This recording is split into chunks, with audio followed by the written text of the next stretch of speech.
رانا تنویر صاحب جی اس کی انویسٹیگیشن کا کیا طریقہ کار ہوگا؟ دیکھیں جو ہم نے اس وقت پہلے تو میں یہ آپ کو بتاؤں کہ آپ نے انیشلی جو کہا کہ جس طرح تحریک انصاف والے چلے انصاف کا نعرہ یا ایک پروگرام یا منشور اپنا لے کے اس میں اور آج کے انصاف میں فرق ہے. تو ملک صاحب میں آپ کو بتاؤں کہ یہ اسی وقت اس پروگرام سے ہٹ گئے تھے جس وقت آخری دنوں میں آپ نے دیکھا جس طرح لوگوں کو شامل کرایا گیا اور جس قسم کے لوگ ان کے پارٹی میں شامل ہوئے. علی محمد خان صاحب تو پرانے نظریاتی تو سر جو ڈرائی کلین ہو گیا وہ تو ڈرائی کلین ہو گیا نا جی، انہیں چھڑ دیا. ملک صاحب یہ تو آپ ٹھیک ہے، یہ بھی اپروچ ہے کہ ڈرائی کلین جو بھی گورنمنٹ کے ساتھ جائے گا یا مانے گا. وہ سر 120 بندے سن تاڑی پارٹی 2013 کے الیکشن میں، ان کے 140-50 ہو گئے، بس اتنا ہی فرق پڑا ہے نا. نہیں ہماری پارٹی کا تو آپ کہتے ہیں نا کہ وہ بہت سارے اس میں خرابیاں تھیں، آئیڈیل نہیں تھا، تو یہ تھے آئیڈیل پالیٹکس پہ بلیو کرتے. ڈرائی کلین کر دیا نا سر.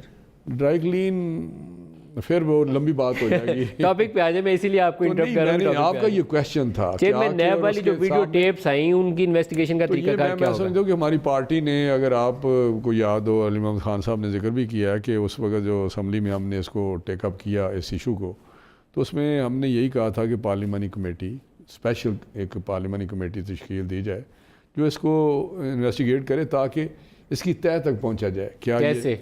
کیا یہ فیک میں آپ کو ایک مثال دیتا ہوں جی. آج وہ فخر الدین جی ابراہیم صاحب کے صاحبزادے ہیں. فخر الدین جی ابراہیم صاحب چیف الیکشن کمشنر تھے جب 2013 کے الیکشن ہوئے، بعد میں سٹیپ ڈاؤن کر گئے تھے جب کنٹروورسی الیکشن سے آئی. بڑے اچھے جج تھے، صاف ستھرے. عمران خان نے بھی ان کو سپورٹ کیا تھا. ان کے صاحبزادے آج استعفیٰ دے دیا انہوں نے، اور آپ کو پتہ ہے استعفے کی وجہ ہے کہ 3 ججز کے اوپر جو موو کیا جا رہا ہے جوڈیشل کونسل کے اوپر. تو سپریم جوڈیشل کونسل از دی فورم.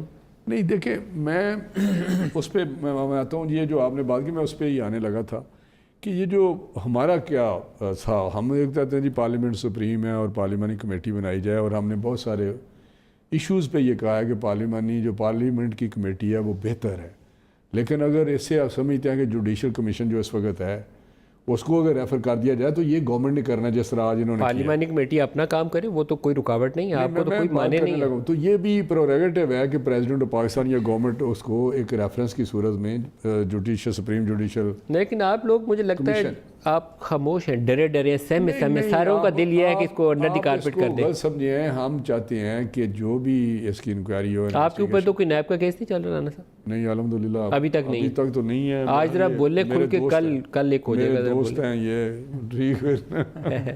شیلا سے بھی بات تو پہلے سن لینا جی. آپ تو خود ہی آپ سارا کچھ کر رہے ہیں. میں آپ کو یہ کہنا چاہتا ہوں کہ گورنمنٹ جو ہے اس نے، ہمارا یہ خیال ہے، ہم یہی چاہتے ہیں کہ اس میں انکوائری اور اس کی تہہ تک پہنچا جائے. پیچھے کون سی قوتیں کار ان کے اور موٹیو کیا اس کا پیچھے ہے. یہ جو نیب کا یہ لیک ہوئی ہے نا، جو لیک آپ کے خیال میں ٹیپ ٹھیک ہے؟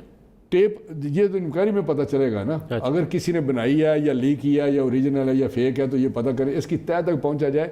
ہمارا خیال ہے کہ اس کا جو کھرا ہے نا وہ پرائم منسٹر آفس میں جاتا ہے. کھرا پرائم منسٹر آفس میں جاتا ہے. وہاں کو طاہر خان صاحب ادھر ہی بیٹھے ہوئے تھے اور یہ پرائم منسٹر آفس ہی وہاں استعمال ہوا اور اس کو انہوں نے ہٹا دیا. لیکن کس طرح ہٹایا یہ پھر یہاں بات نہیں ہو سکتی کہ کیوں ہٹایا گیا، کس طرح ہٹایا گیا، کس نے کہا ہٹایا اس کو.